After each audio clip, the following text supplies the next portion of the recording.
පුජි baby Puji baby Puji baby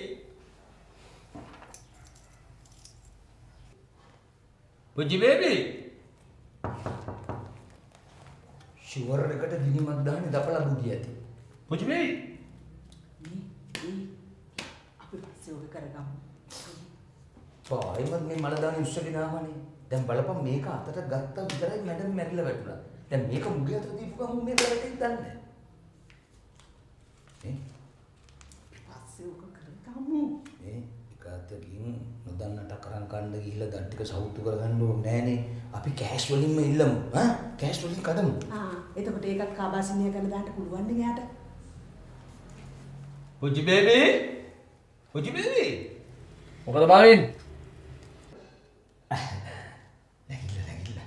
Puji baby මං අර පොරොන්දු වෙච්ච පරිදි අපේ පවුල වෙක් කරගෙන ආවා. විනාඩියක් දෙනවා එන්න. මොකටද එකක්? ඉන්නම්කෝ දෙකක්.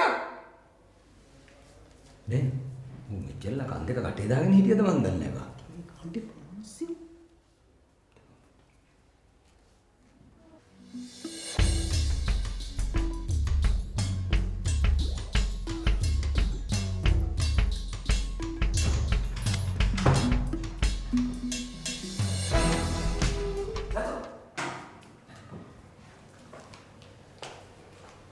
දැන් මේ වයිෆ් එක නේද ආවේ? ඔව් පුංචි බේබි මේ පුංචි බේබි දොර අරින්න ඔන්න වෙන්න තියලා මේ කුෂානි බේබි කාමරේට ඉස්සුවා මේ කාමරේ පොඩ්ඩක් සුද්ධ කරගන්න ඕනේ කියලා. ඉන්න මම පොඩ්ඩක් කතා කරන්න. හරි. මේ දැන් මේ මොනසත් මට කතා කරන්න ඕනේ නැහැ. මොකද වෙන්න ඕනේ කියන්නේ? මට නම් මුකුත් වෙන්න ඕනේ නැහැ. මේ අපේ වයිෆ් එක තමයි වෙන්න දෙයක් තියෙන්නේ. මේ අර මැඩම් මැරිච්ච වෙලාවේ මේ කුලිය වැටිච්ච අපේ පවුලගේ ඇරියස් වෙච්ච පඩිය. දැන් මාස කීයක සල්ලියක් දෙන්න තියෙන්නේ?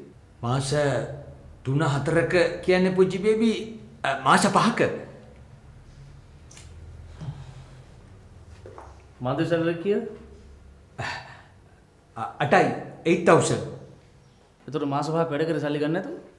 නෑ පුංචි බේබි මං ඉතින් මේ රෝල දාන්න පොඩි ගණන් ඉල්ලගත්තනේ.